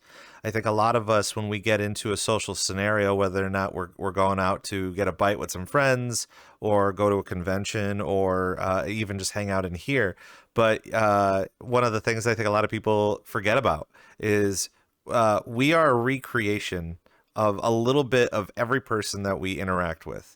And we take little quips from a lot of different people, sure, and that's what makes up our personalities, is based off of the little personalities from our friendships that we made along the way. monkey see, monkey Yeah, do. and there's just an immediate influence that kind of tickles the brain a little bit when it comes to understanding the things that you want to do, the things that you do now that you enjoy. But you can also be influenced to change that opinion based on the people that come into your life that enjoy the things, but then they have a critique for you. Same thing goes when it comes to the influence of doing higher events. You know, it's like, for example, this 5-year event that is going to happen at a much larger scale. But you can't also deny the fact that there are a lot of people within our community that have influenced other people to do those types of things. Not as like a social norm, kind of like oh, you guys aren't cool enough until you actually have an IRL event, but more of a matter of like those opportunities are there. So, you know, just as we've been talking about in the chat too, the fact that, yeah, some people that do come into VRChat to come in here as a hobby, they just make it into a hobby. But there are still those hobbyists that have been influenced to be like, well, you know, I kind of want to make this my career or make this into something that I enjoy.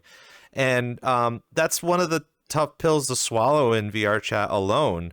It's not even just a matter that there could be negative things, there could be more positive things, there could be hobbies, it could be professional, it could be making friends, not making friends, RP, whatever you want to do. It's just a matter of influence. And It's go. go ahead. It's something that comes to mind is that I describe it to people like it's a lifestyle choice, right? It's the same as going to the gym.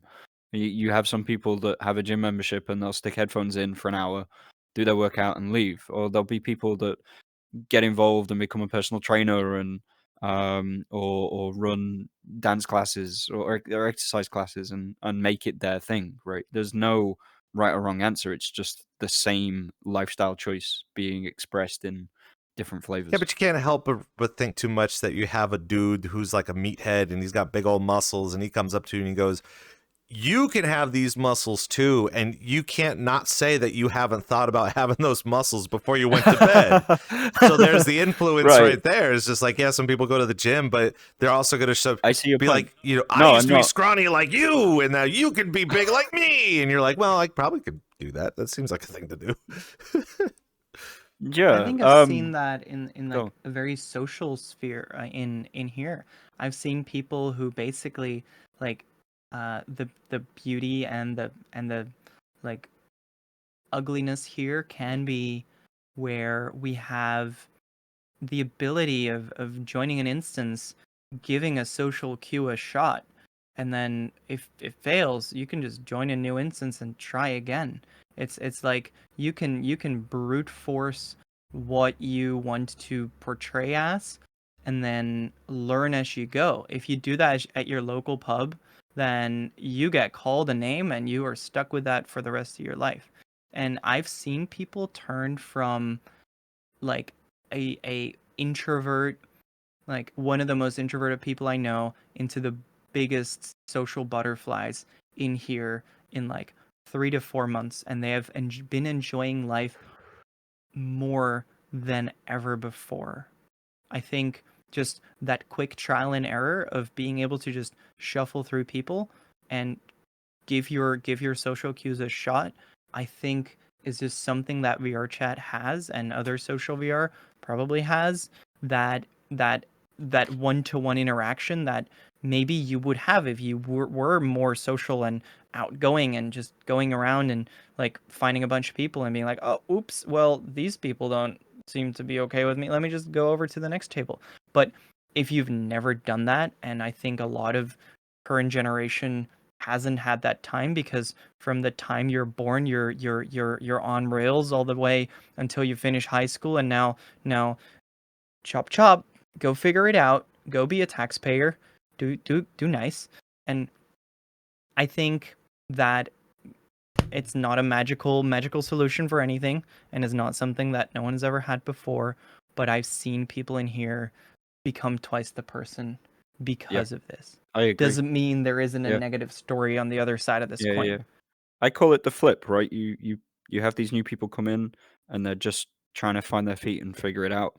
And then they have the flip where they are having more of their social, let's say, social meter filled, and their creative needs filled, and other needs are all sort of happening in VR. So they spend a bunch of time in here, and they're everywhere, and they're doing everything, and then you'll have the flip back where they've sort of figured it out. They're on their feet, they know where they want to go, and then they sort of flip out, and it becomes this sort of back burner thing again.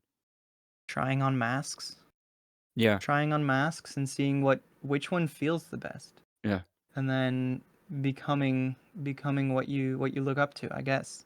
Should probably copyright that. The flip seems kind of cool. That one's mine. Yeah. That one's mine. Yeah, we gotta be careful with that. This is VRCDJ Live. We have just a few more minutes here with Just Party, Tiffster and Ssoxaltl. And before we get going here for the last couple of minutes, what are we hoping to expect in the next couple of months as you continue to fine tune the fifth anniversary, the IRL event for Just Party? Well, it would become the 6th anniversary at that point, Okay. right? We're gonna try and aim for that like last weekend of March-ish. Depends on which weekend makes most sense, and we're gonna try and maintain it to be this like all-inclusive retreat where you show up at the beginning of the weekend. We're gonna give you your just party experience, where we're gonna try and get a cool stage up, get the most talented people that we know on that stage to get people the VRChat experience without the headset. That is basically the strategy, giving people a good meal in their stomach, and we're gonna be enabling them with soft drinks and some drinks, of course, right? There's a Alcohol. bar. Like Say it. there is, yes, open bar. Open bar would be a part of that, right? You can just order your drinks, not hard drinks. Like if you want shots, you're gonna have to pay for them. We can put that on the tab. But But the ideal is it's like summer camp, right? It's getting all the cool people that you know, but you don't get to see very often, and getting them all in the same room for a weekend So how would and you having that experience how would you together. recommend inspiring people that are interested in going to the show? Obviously, there's a lot of other events happening between now and then. How would you recommend them to start either saving money or getting them a good idea of how all of this is going to work for them for this event? For I mean, the it's 6 year? Yeah. Go.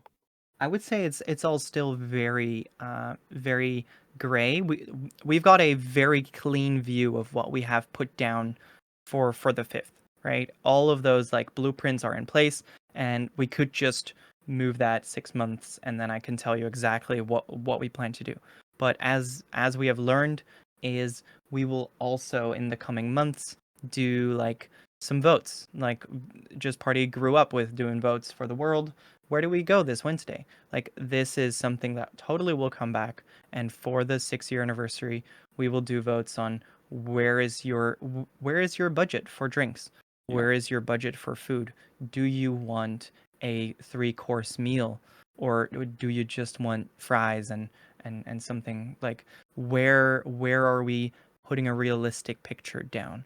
Because personally, I was making the event I want to go to, and that was probably in my endless wisdom one of the points that maybe could Don't have flatter done. yourself too much.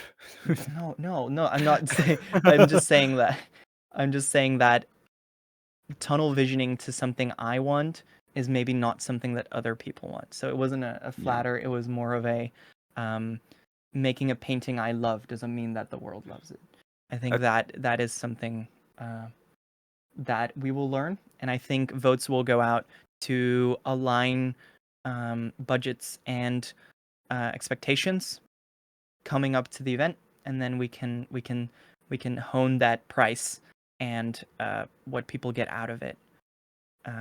I think one of for the that. core mindsets we had was, yes, it's JP's anniversary and we're going to be celebrating that, but this really is about a community that we love and that we spend a lot of time in, right? I'm everywhere in this scene and I've met so many amazing people, and to get them all in the same space for as much time as possible, like with some amazing DJs, and have some amazing times and make memories. Right? This isn't just about just party; it's about the community that we're all a part of, and that's something that we really want to keep in mind and we want to express.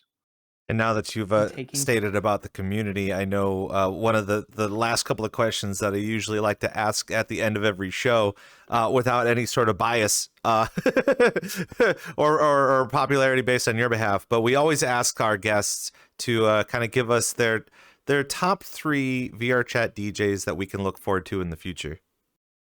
Oh, it would be Rob Roman's Oof, voice. that's a tough decision. The community has say spoken, that and they've said that I am not the one. So. You're not the mean, one up with and the voice. coming? Well, as far as the VR Community Awards, I wasn't the one that got best top performance. So the community has I'm spoken sorry. that I'm not the guy. That's okay. Oh, that's With are you or sure? without It's the hard to voice? it's You're hard not to so- fight the fur community, man. Like there's so many. I got beat up by the furries. What am I supposed to say? maybe I should become a furry, and that's how I'm gonna win it. No, I'm kidding. I don't think that's how that No, works. okay.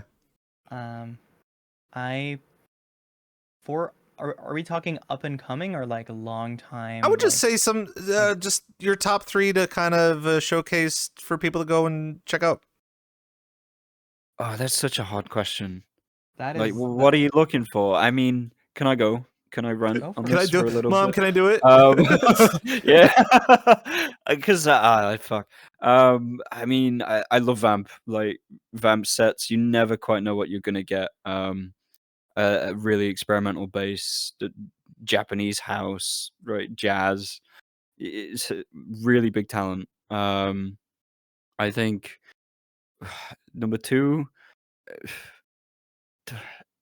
it's a tie. It's a tie. If you're looking for just a good time, 10 or Jiggy. Like if you just want to party and dance and have some drinks. Um, and then I don't know if you look at. I mean, Slippy Mudman. If you want to go absolutely insane, you want some like breakcore or mashcore, Dariacore, stuff like that. I could keep going. Firescore, Key, Naku, Medlish Mills. it's more than Go 3. visit events, It's like more than get 3. I around, mean, find yeah. what you like. There's some amazing talent in here. Don't listen to me. I'm stupid. Yeah, and I mean, if we're listening to the people back in the olden days when we had like the first or the second year, I'm not entirely sure. We did a little JP Awards, and there we had the top 3 be, we had Miss Stabby, 10XX, and Jazzy Senpai come in on a top 3. I would give them like still very very much, and then Jiggy, of course, very very good place in my heart. Like, and I mean, like everyone we get on the decks always blow me, like they blow me away with what is happening. I am not as skilled and know what's happening, but sometimes my ears just enjoy what I'm hearing, and that Yeah. I think that's what Yeah. needs to happen. Don't get stuck in a bubble. I think it's so easy to just because I used to Friday nights was you go to just party and then after that you go to DDVR and that would be your whole night. Right nowadays, there's so many events. Try new things. Like go to a place that you haven't been before. Go and see a DJ that you haven't heard of. Right, make it a thing. I think we had a And night you'll be of surprised. like pushing 100 consecutive events on the timeline recently. I think Voody posted about it. I think yeah, so you could literally be at a different event for 5 minutes until your batteries run out and have like the most diverse experience that you can imagine. It is extremely diverse. So giving a top 3 really doesn't mean anything, because there is a top 3 that we have all not met yet that is better than everyone we have mentioned. Some really good words of And that advice we there could too, mention. especially the fact that, yeah, like you were saying, Fridays and Saturdays are just so packed full of DJs that, you know, maybe you have some up and coming DJs, or in this particular case, I met some IRL DJs that are interested in wanting to perform in VRChat, and they're looking to me for more advice, and I'm just like, well, you're gonna have to fight up against all the rest of the 500 DJs or whatever we have in here to kind of do that. But Yeah, send them my way. yeah, Send them my way. we'll We'll put get 'em them in. in the Just Party community, of course. Yeah, Speaking sure. of which, before we get on out of here, where can we find you guys on the internet? I have an X.